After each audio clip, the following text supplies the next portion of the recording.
আমার বাবা আন্না দাও, আমার বাবা আন্না দাও, আমার বাবা আন্না দাও, আমার বাবা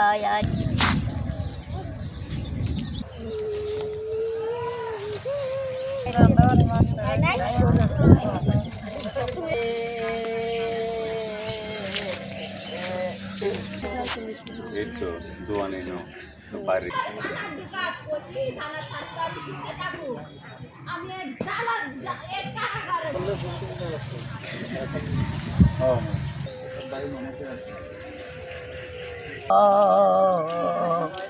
আমার বাবা আন্না দাও, আমার বাবা আন্না দাও, আমার বাবা আন্না দাও, আমার বাবা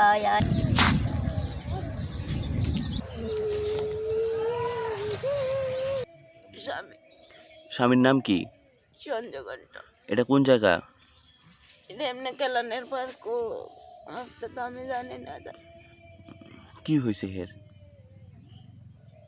কালকে রাতে বাড়িতে আইসে, দোকানে আইসে 3টার সময় স্যার, বাড়িতে গেছে না। তো আমি কই বাড়িতে গেছে না, কি লেগে গেছে না, আমরা তো একলা বাড়ি, ঘরে মোবাইল আসিল, মোবাইলটা আমার শাশুড়ি সকালে লই আইছে, লই আইনের পরে এরপর আর এবার আমি কই কি মোবাইলটা নিচে গাছে কজে থাকা যায়, একটা বাসা খারাপ করে কথা কইছে, থাকা যায়।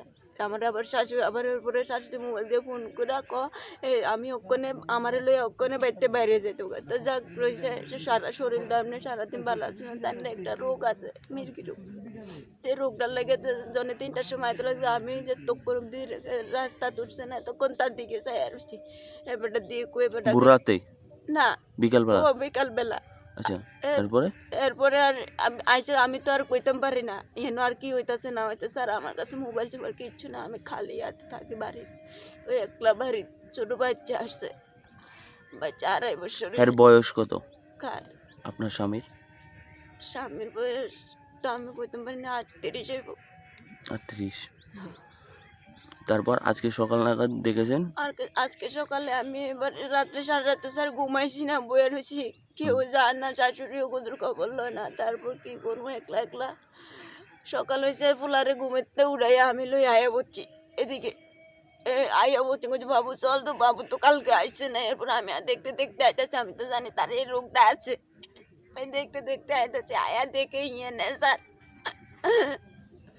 আর কিছু জানি না sir. Actually rail station, Udaipur rail station ঢোকার মুখটার মধ্যে আজকে সকালবেলা খবর আসে যে লক্ষণ ঘণ্ট নামে একজন ব্যক্তি একটা যে ক্যানেল আছে, ক্যানেলের জলের মধ্যে পড়ে আছে। তো যথারীতি আমরা আসি, তো এখন ওর ডেড বডি রিকভারির চেষ্টা চলছে। তো বাকিটা আমরা তদন্ত করে দেখছি অ্যাকচুয়ালি ঘটনাটা কীভাবে হয়েছে। এখানে কিছুক্ষণ আমরা ডিস্ট্রিক্ট হসপিটালে পোস্টমর্টমের জন্য নিয়ে যাব, নিয়ে গিয়ে পোস্টমর্টম অ্যাকচুয়াল রিজন কী কারণে কীভাবে মৃত্যু হয়েছে সেটা অ্যাসার্টেন করা সম্ভব হবে। স্যার নাম কি? লক্ষণ ঘণ্ট। লক্ষণ ঘণ্ট। আচ্ছা, একটা অভিযোগ আসছে নাকি যে স্ত্রীর সঙ্গে ঝগড়া বিবাদের ফলে নাকি এই ঘটনা, সেটা কি প্রাথমিক তদন্তে উঠে এসছে নাকি পরবর্তীতে জানা যাবে? অ্যাকচুয়ালি আমরা এখনও সেটা আমরা বিভিন্ন অ্যাঙ্গেলে আমরা ভেরিফাই করে দেখছি, তারপরে এখন পোস্টমর্টমের পরে বাকি পার্টটা হয়তো রিভিলড হবে।